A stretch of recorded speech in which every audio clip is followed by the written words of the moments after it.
do nosso Senhor, nós estamos iniciando agora, ao vivo, a transmissão da Devocional da Redenção nos Lares. Hoje, domingo, dia 14/3, onde nós temos a oportunidade de ouvir, meditar e adorar a esse Deus maravilhoso, Deus Pai, Deus Filho e Deus Espírito Santo. Eu vou iniciar fazendo uma oração, mas desde já eu gostaria de pedir que você pudesse deixar a sua Bíblia aberta na carta do apóstolo Paulo aos Romanos, no capítulo de número 1, versículo 7. Quero também lembrá-los que a nossa devocional, ela está sendo transmitida ao vivo pelas redes sociais, então pelo YouTube e também pelo Facebook. Então vamos orar pedindo a Deus que venha falar conosco nessa manhã. Altíssimo Deus, o Senhor é maravilhoso.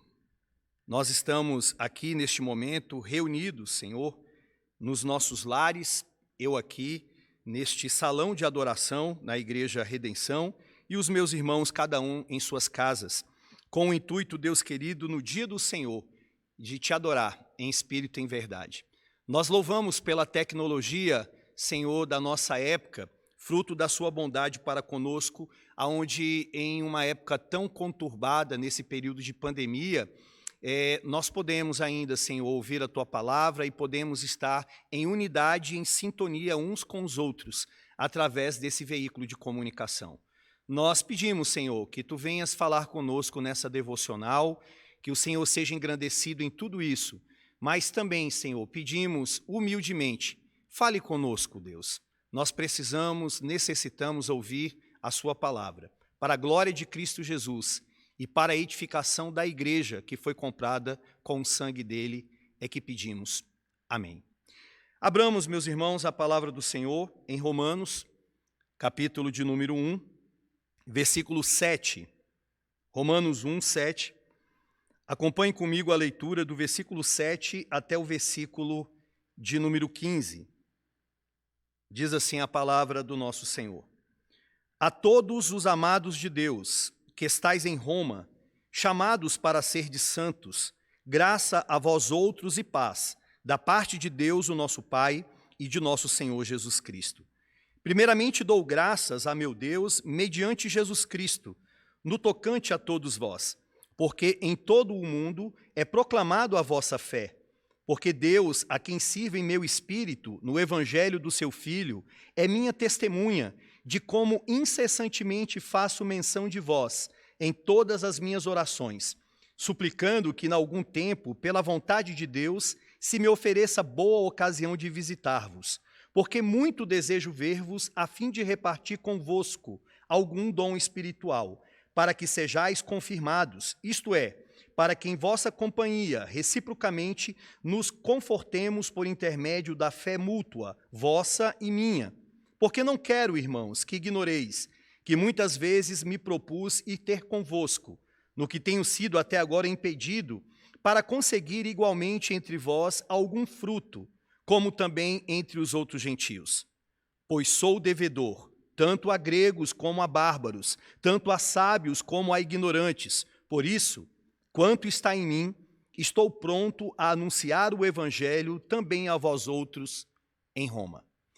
Meus irmãos, na semana passada, no culto público, nós iniciamos a exposição dessa belíssima carta escrita pelo apóstolo Paulo.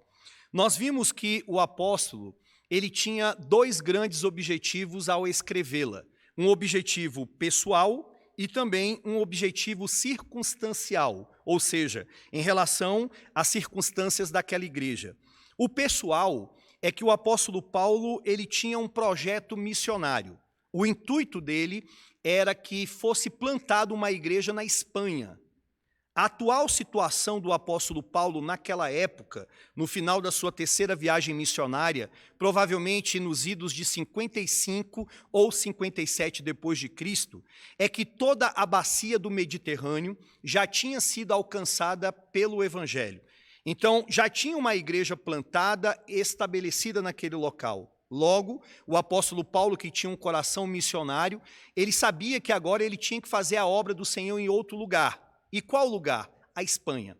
Então, Paulo estava a caminho da Espanha para plantar a igreja naquele lugar.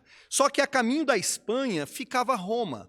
Então Paulo, ele aproveitou o ensejo da providência de Deus com o intuito de parar ali, em Roma, para conhecer aquela igreja que não foi ele que plantou e também para contar com as orações daquela igreja, pois um projeto missionário precisa de uma coluna espiritual, de pessoas que orem por ele. Ele precisava também da hospitalidade, um local para ficar, para dormir, para descansar e também de uma ajuda missionária financeira. Então, o objetivo pessoal de Paulo é: Roma vai me ajudar nesse projeto missionário.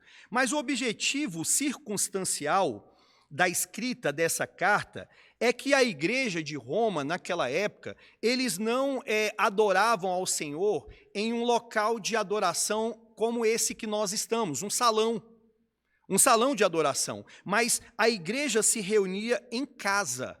Por exemplo, podemos ver lá no capítulo de número 16, o último capítulo de Romanos, que várias vezes Paulo vai falar a igreja que está na casa de Priscila e Áquila, a igreja que está na casa de Aristóbulo, a igreja que está na casa de Narciso.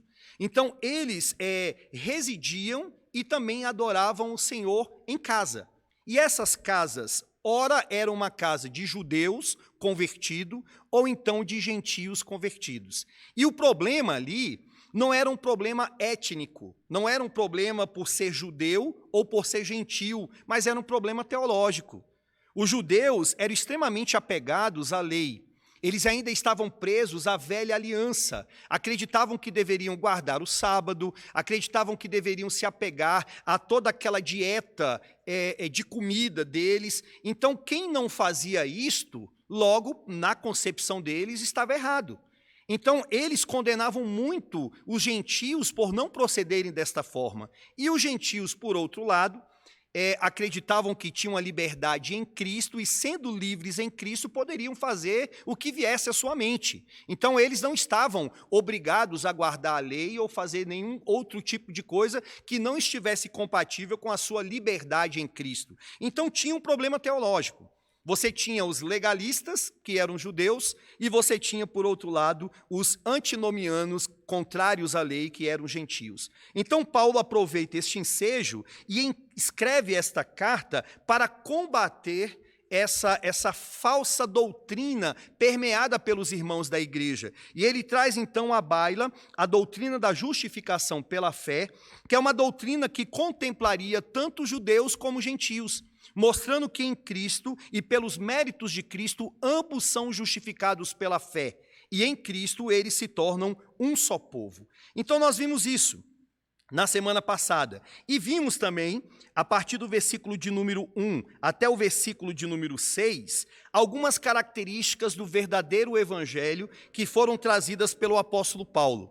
Lembrando que Paulo trouxe essas características do evangelho de uma forma muito abrangente em uma introdução que era algo anômalo para aquela época, porque ele estava mostrando as suas credenciais apostólicas. Paulo então disse do verso 1 ao 6 que a origem do evangelho é divina, que o evangelho ele é antigo, já tinha sido proclamado no Antigo Testamento, que o evangelho trata de uma pessoa que é Jesus Cristo, se destina a todas as nações e leva a uma obediência que vem pela fé. Ou seja, o evangelho não é simplesmente nós nos enchermos de informações, mas esse evangelho ele é prático. Ele vem pela fé e vai gerar obediência. E por fim, todo o resultado do evangelho, o apóstolo Paulo diz que tem como intuito honrar ao nome de Jesus Cristo. Então foi isso que nós vimos. Hoje, nessa nossa devocional online, nós veremos então a continuidade desses versículos que vai do 7 até o versículo de número 15, aonde o apóstolo Paulo ele continua no mesmo assunto sobre evangelho, entretanto agora ele vai falar mais sobre a evangelização. E vai tratar também, de uma forma bem mais pessoal, uma saudação à igreja de Roma. Então nós temos uma saudação pequena àquela igreja de Roma e também nós temos ali o apóstolo Paulo falando acerca do seu objetivo evangelístico com a igreja de Roma. Então vejamos, meus irmãos, primeiramente, Paulo e a igreja de Roma. Depois nós vamos ver Paulo e a evangelização. Então, primeiro, Paulo e a igreja de Roma. Paulo vai iniciar aqui o versículo de número 7, destacando 3 coisas em relação à igreja de Roma.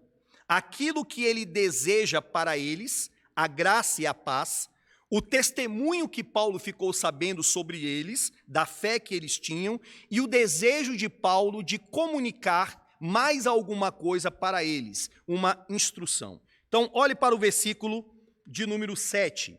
Paulo começa assim: a todos os amados de Deus que estais em Roma. Paulo começa se dirigindo agora com mais clareza, especificidade, à igreja de Roma, dizendo que eles são amados de Deus. Veja que maravilhoso, quão maravilhoso, edificante deve ter sido a igreja receber uma carta do apóstolo no qual dizia: vocês são amados de Deus. Sabe o que eu vejo, meus irmãos? Que isso é maravilhoso, é edificante para todos nós, porque nós vivemos em um mundo caído, e as coisas neste mundo caído, elas não são fáceis. Veja que nós temos problemas de toda sorte, problemas relacionados a doenças, e diga a nossa época, que é uma das épocas mais conturbadas de todas em relação a isso, pelo menos nós não tínhamos ainda vivenciado, a nossa geração, um período tão difícil como está sendo esse período de pandemia. Então nós temos problemas relacionados a doenças, a mortes, a tristezas, aborrecimentos, traições, decepções. Só de mortes relacionadas à Covid, esses dias morreram mais de 2.000 pessoas em um único dia. Mais de 1.000 e poucas pessoas por dia. Então, é algo grave, é algo que, sem dúvida, mexe com a estrutura de todo ser humano. Então, em meio a tudo isso, meus irmãos, devido à queda, devido ao pecado, é bom que nós saibamos que somos amados de Deus, que Deus nos ama, que Deus se preocupa conosco, que temos o favor de Deus em nossa vida. Vejam que esse tema do amor de Deus vai ser mais desenvolvido com propriedades lá no capítulo 8, versículo 29 a 30. Paulo aqui parece que ele está apenas rascunhando, ele está apenas trazendo assim, de passagem, algo que é muito sublime, que é o amor de Deus, que ele vai desenvolver com mais propriedade lá na frente. Ele diz no capítulo 8, verso 29 a 30, porquanto aos que de antemão conheceu, também os predestinou para serem conformes à imagem de seu Filho, a fim de que ele seja o primogênito entre muitos irmãos. E aos que predestinou, a esses também chamou, e aos que chamou, a esses também justificou, e aos que justificou, a esses também glorificou. Percebam que essa ordem da salvação, que começa com o chamado que leva à justificação, que leva à glorificação, toda essa bênção salvífica que Paulo perpassa aqui, desde a eternidade passada até a eternidade futura, tudo começa com o amor de Deus. Paulo diz, porquanto aos que de antemão conheceu. E a palavra conhecer não é simplesmente conhecer num sentido cognitivo, de saber alguma coisa sobre. Deus, ele não nos escolheu porque viu alguma coisa boa em nós, mas Deus nos escolheu porque ele nos amou. De maneira que isso está nele, dentro de uma raça caída que merecia o inferno, que merecia muito mais do que um Covid, que merecia muito mais do que uma falta de respirar e vir a óbito, merecia sim viver eternamente num lugar de suplício, de horror, de miséria, aonde a dor nunca acaba, aonde o sofrimento ele é perene. Mas Deus, graciosamente, meus amados irmãos, ele diz para aquela igreja de Roma, e o Espírito fala para mim e para você, somos amados de Deus. Ele nos conheceu, ele afetivamente nos amou na eternidade. E o apóstolo Paulo, para não deixar nenhuma dúvida, lá no verso 39 do capítulo 8, ele diz que nem a altura, nem a profundidade, nem qualquer outra criatura poderá separar-nos do amor de Deus que está em Cristo Jesus, o nosso Senhor. Você que está sofrendo, você que está aí às vezes aflito, você que está aí sem entender quantas coisas têm acontecido, saiba, descanse nisso. Deus te ama, meu querido irmão, e está no controle de todas estas coisas. Mas veja que Paulo, ele não fala apenas aqui inicialmente para a igreja de Roma, que eles são amados de Deus, mas ele diz também no versículo 7, que eles são chamados para serdes santos. Ou seja, se é edificante, se é maravilhoso, nós sabermos que somos amados por Deus, que Deus está no controle de tudo, também é edificante nós sabermos a nossa identidade. O Senhor nos chamou com um propósito. Ele nos chamou para nós sermos santos. Ele estava dizendo isso para a igreja de Roma, e o Espírito fala isso para nós nesta manhã. Se nesse mundo caído é reconfortante sabermos que somos amados de Deus, também é sabermos da nossa identidade. Somos chamados para sermos santos. De maneira, meus irmãos, que os problemas deste mundo não podem ofuscar a nossa identidade. A privação de algumas coisas, a doença que vem sobre muitos e que nós estamos sujeitos também a passar por estas mesmas coisas, por mais que isto venha abalar psicologicamente, abalar o nosso físico, mas em tudo isso nós devemos nos lembrar quem somos. Fomos chamados para sermos santos. Essa é a nossa identidade.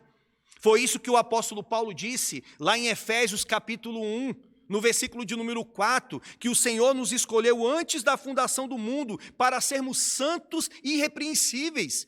É isso que nós temos visto ao longo da história da igreja, homens que passaram por lutas, que passaram por privações, que passaram por tribulações, que eram levados às arenas para serem devorados por leões, por tantos animais, mas acima de tudo, eles não deveriam esquecer, somos santos.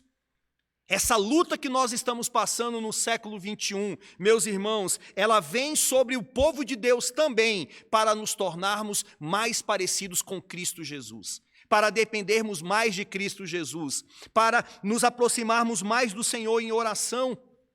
Não podemos nos esquecer da nossa identidade.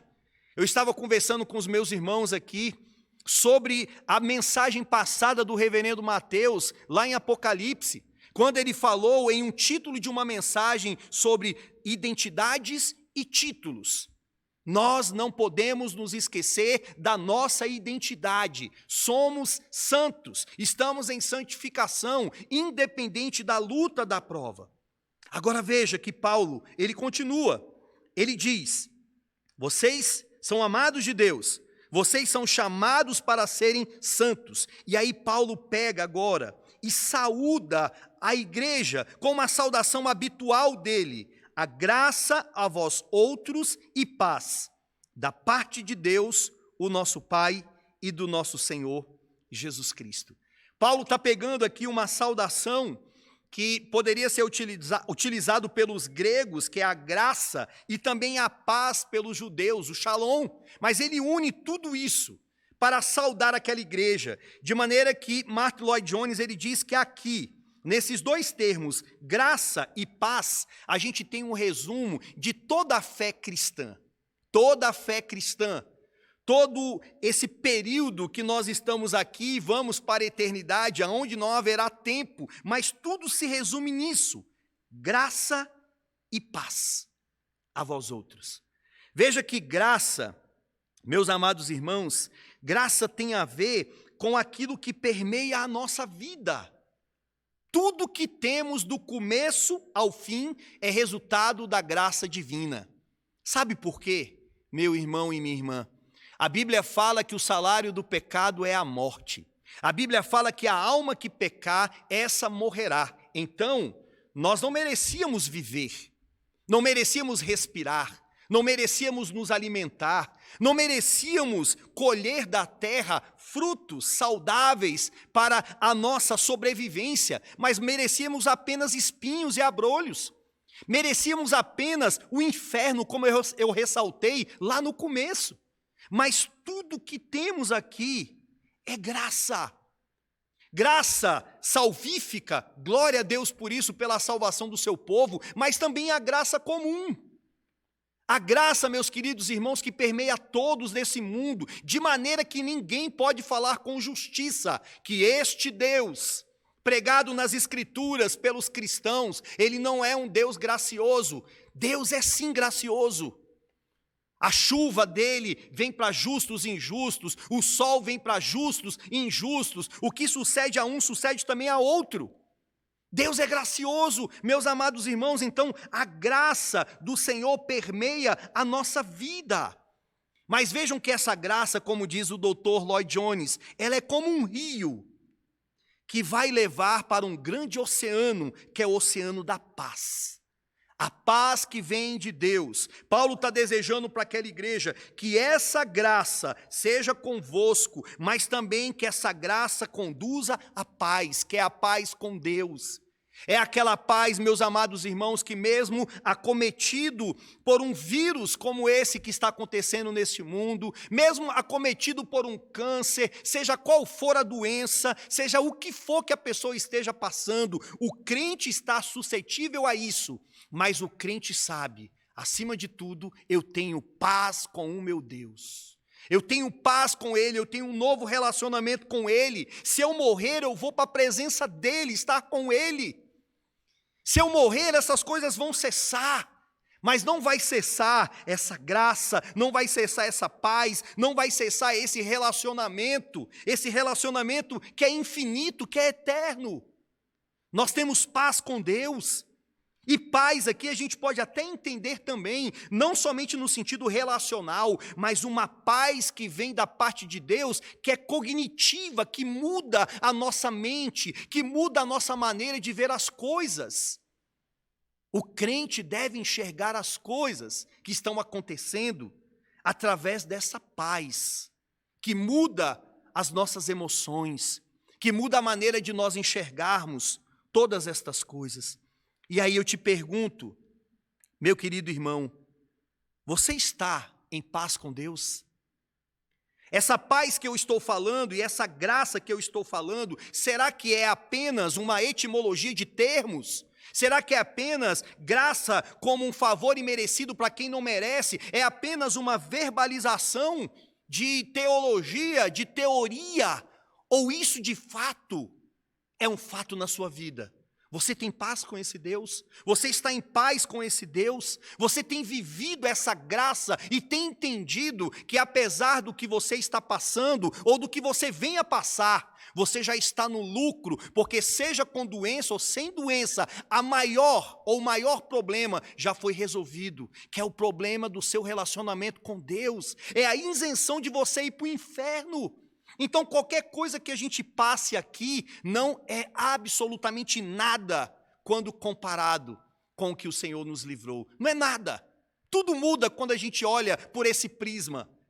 O que é uma doença? E aqui eu não estou sendo insensível, pois é difícil você ver um pai doente, você ver um filho doente. É difícil você ver um filho querendo respirar e ele não consegue. Mas eu sei que pior ainda é um pai ver um filho daquele jeito e saber, e se meu filho morrer porque ele não é um cristão? E se o meu filho morrer porque ele não está pegado a Cristo? O que será dele? Então louve a Deus, porque temos esta graça, mas temos acima de tudo essa paz que vem da parte do Senhor. Então Paulo começa dizendo isso.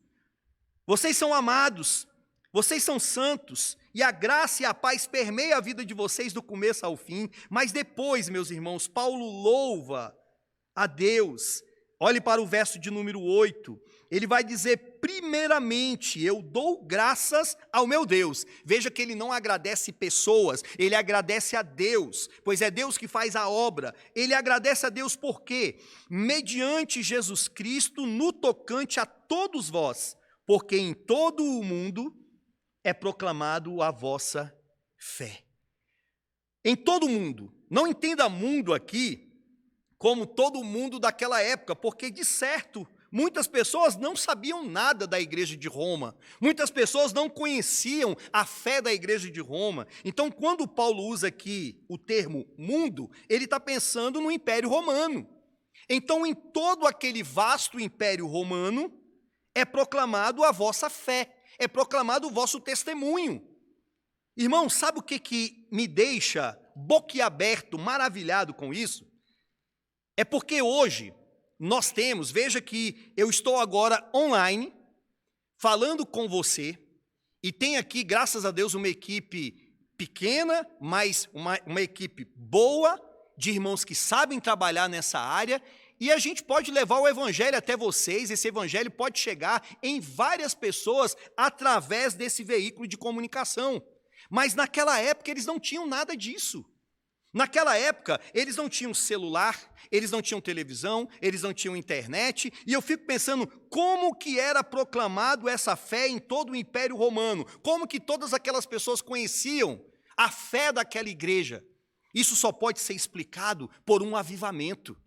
A igreja de Roma, ela estava passando neste momento por um avivamento, de maneira que esse avivamento tinha aquele que propagava o que estava acontecendo ali, que era o próprio Espírito. O Espírito de Deus estava fazendo com que essas boas novas chegassem até várias pessoas ali do Império Romano.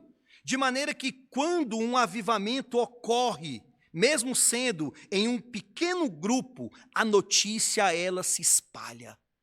De maneira, meus irmãos, nós estamos vivendo uma época difícil, sim, mas você sabia que dentro da história dos avivamentos, nos momentos mais difíceis da igreja, naquele momento de pressão, naquele momento até de juízo no mundo, justamente foi nesses momentos que Deus abriu os céus e desceu de uma forma extraordinária sobre a sua igreja, que justamente nesses momentos é o momento que Deus mandou avivamento, é que Deus encheu o povo do seu espírito. Ah, meus irmãos, vamos orar por um avivamento. Não vamos simplesmente colocar os nossos olhos na situação ruim, não vamos simplesmente colocar os nossos olhos na situação adversa, mas vamos crer que Deus ele pode mudar tudo isso.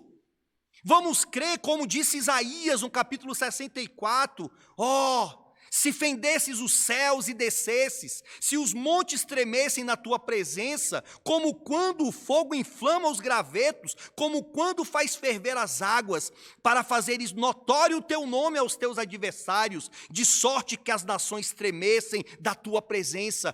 Vamos orar por um avivamento, meus irmãos. Somos amados de Deus, somos chamados para sermos santos, a nossa vida é permeada pela graça e pela paz, e Deus pode mandar um avivamento ao seu povo. Deus pode fazer com que tudo que está acontecendo aqui seja notório e que todo mundo saiba que existe um Deus que controla tudo.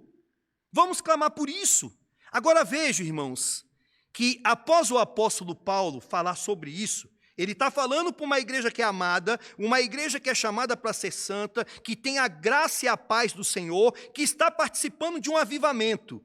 Mas Paulo diz, no versículo de número 9 em diante, porque Deus a quem sirvo em meu espírito, no evangelho do seu Filho, é minha testemunha de como incessantemente faço menção de vós, em todas as minhas orações, suplicando que, em algum tempo, pela vontade de Deus, se me ofereça boa ocasião de visitar-vos, porque muito desejo ver-vos, a fim de repartir convosco algum dom espiritual, para que sejais confirmados ou fortalecidos. Entenda a coerência de Paulo e a lógica que o Espírito está comunicando para nós. Uma igreja amada, chamada para ser santa, que vive a graça e a paz do Senhor, que está passando por um período de avivamento, mas mesmo assim Paulo fala, olha, eu ainda tenho alguma coisa para comunicar para vocês, um dom. E dom aqui não deve ser entendido como dons, como está lá no capítulo 12 de 1 Coríntios, pois nenhum apóstolo tinha o poder para comunicar um dom para ninguém. Dom é algo soberano que o Espírito concede a quem quer. Então, dom aqui deve ser entendido como comunicar alguma mensagem, alguma palavra para que vocês sejam fortalecidos. Eu aprendo, meus irmãos, que independente da situação da igreja, ela pode estar vivendo um período de avivamento, ela pode estar vivendo um período conturbado, nós sempre teremos alguma coisa para aprender da parte de alguém. Nós sempre teremos algo para aprender da parte do Senhor. Ou seja, sempre vamos estar nesta precisão, nessa necessidade de sermos fortalecidos com alguma mensagem. Sabe por quê?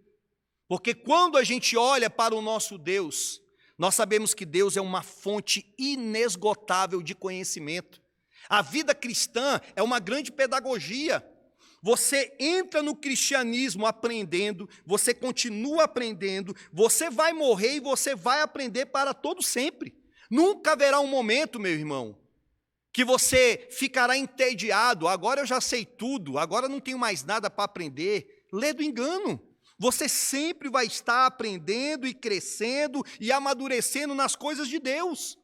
E aí eu fico pensando, você, meu irmão, você precisa de uma orientação, seja no seu casamento, seja nas suas amizades, na sua vida, seja em qual for a área. Você precisa, como diz aqui o apóstolo Paulo, precisa de alguma mensagem para que seja fortalecido. O que você tem passado no seu casamento? O que você tem passado no seu trabalho? Quais são os seus anseios? Quais são as suas dificuldades? Abra-se para alguém falar com você, algum irmão, alguma irmã da igreja. Não se feche, não se esconda. Você precisa ouvir, você precisa aprender, eu também. É isso que Paulo está dizendo. Uma igreja com um avivamento em curso, mas eu tenho algo para comunicar para vocês. E por fim, meus irmãos, agora Paulo, falando da intenção dele com aquela igreja, lembra que eu dividi em 2 pontos, Paulo e a igreja de Roma, e Paulo e a sua evangelização. Olhe para o versículo de número 3 em diante, Paulo vai dizer: porque não quero, irmãos, que ignoreis que muitas vezes me propus ir ter convosco, no que tenho sido até agora impedido, para conseguir igualmente entre vós algum fruto, como também entre os outros gentios. Pois sou devedor, tanto a gregos como a bárbaros, tanto a sábios como a ignorantes.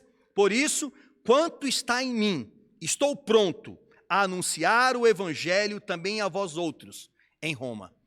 No que tange ao evangelismo naquela igreja, as pretensões do apóstolo Paulo era: eu sou devedor, eu tenho uma dívida. Irmãos, esse texto sempre cortou o meu coração, sempre falou profundamente comigo. Vejam que no que tange a levar a palavra do Senhor, Paulo está dizendo: igreja de Roma, eu tenho uma dívida para convosco. E por que Paulo está comparando o evangelho com uma dívida que ele tem? Porque lá no versículo de número 2 do capítulo 1, ele já tinha dito que ele foi separado, ou melhor, versículo 1, que ele foi separado para o evangelho de Deus. O evangelho não é dele, o evangelho é de Deus. E Deus confiou o evangelho para ele levar para todas as nações. Por isso que ele está dizendo: o evangelho para mim é uma dívida. Você pode se endividar com alguém, você pegando um dinheiro, você tem que pagar. Mas você também pode se endividar com alguém quando alguém te entrega algo para você dar para outra pessoa. E é nesse sentido que Paulo está dizendo aqui: eu tenho uma dívida, porque Deus me deu o evangelho para me levar para outras pessoas. E isso aqui, irmãos, é algo que faz a gente repensar, e muitos pregadores pensarem o que estão fazendo. Pessoas que mal saíram da fralda, e mesmo que tivessem saído, começam o evangelho já cobrando, que só prega se der tanto, só prego se me pagarem tanto, quando na verdade Paulo está dizendo: para mim o evangelho é uma dívida. Uma dívida com quem? Uma dívida para com os gregos como os bárbaros, os sábios como os ignorantes. Paulo está pegando todo mundo daquela época e dizendo: tanto os doutores eu tenho que pregar, como também aqueles que têm pouco estudo. Para todos. De maneira que você não precisa simplesmente pregar de púlpito, mas a evangelização é uma obra para toda a igreja. E mais ainda nesses dias caídos, nesse dia difícil como nós estamos vivendo, de maneira que você, cheio do Espírito, você pode anunciar a palavra tanto para doutores, sábios, eruditos, como também para pessoas de pouca instrução. Não importa se eu vou levar a palavra para um presidente ou para um rei, se eu vou levar uma palavra para uma pessoa que eu sei que tem muito mais estudo do que eu, porque eu estou falando em nome do Espírito, eu estou falando no poder do Espírito Santo a sua palavra, e essa palavra vai resultar em mudança, em edificação, tanto para aquele que tem muito, como para aquele que tem pouca instrução. Sou devedor, tanto a gregos como a bárbaros, tanto a sábios como a ignorantes. Por isso, quanto está em mim, estou pronto a anunciar o evangelho também a vós outros em Roma.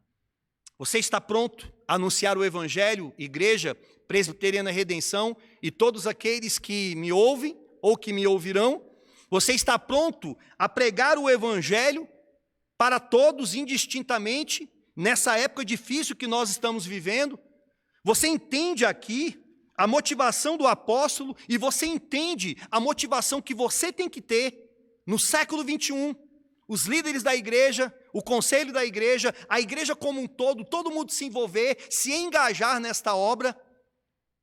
Somos amados de Deus, chamados para sermos santos. Temos a graça e a paz da parte do nosso Senhor. Muitas coisas Deus está fazendo aqui na redenção, de maneira que o nome do Senhor Jesus Cristo, por intermédio da igreja local, está sendo repercutido. E Deus continua falando conosco. Estejam prontos para anunciar o Evangelho a todas as nações, independente da situação que estejamos passando. Amém, meus irmãos? Termino aqui esse momento devocional. Peço aos amados irmãos que continuem orando.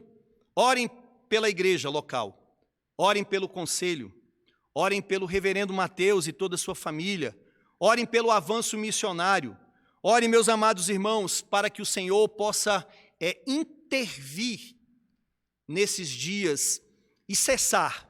Ele tem poder para isso, porque tudo está acontecendo segundo o poder dele, para fazer com que essas coisas cessem. Vamos orar, quero fazer uma oração pastoral por você, e desde já falando que ao término, daqui a alguns minutos, você pode acompanhar pelo Zoom a escola bíblica dominical, cada um nos seus departamentos. Então, oremos, meus amados irmãos. Santo Deus, louvado seja teu nome, Senhor. O Senhor é Deus, verdadeiramente Deus. Um Deus que criou os céus e a terra, um Deus que controla todas as coisas, um Deus que mandou esse Covid e que pode tirar na hora que bem quiser. Deus, eu clamo, Senhor, pela nossa igreja, a igreja local, a igreja que foi comprada com teu sangue. Eu oro neste momento aqui pela Igreja Presbiteriana Redenção. Todos aqueles irmãos que nesse momento estão com esse vírus, Deus, eu peço que o Senhor venha intervir, eu peço que o Senhor venha curar, eu peço que o Senhor, Deus querido, venha trazer o refrigério na vida desta pessoa e também na vida dos seus familiares, que possam confiar no Senhor, porque somos amados do Senhor, Deus querido. Seja com eles, Senhor. Deus querido, impeça que haja uma proliferação desse vírus na nossa igreja, Senhor. Por favor, Deus, nós clamamos por isso. Olhe para nós, olhe para a nossa situação, olhe para a igreja, abençoe a liderança, abençoe os irmãos, abençoe os líderes, os professores, em nome de Jesus Cristo, seja conosco, Deus. Que as bênçãos do Senhor seja com toda a igreja, hoje e para sempre. Amém. Deus te abençoe, meu querido irmão. Acompanhe agora a Escola Bíblica Dominical e até mais tarde, às 18 horas.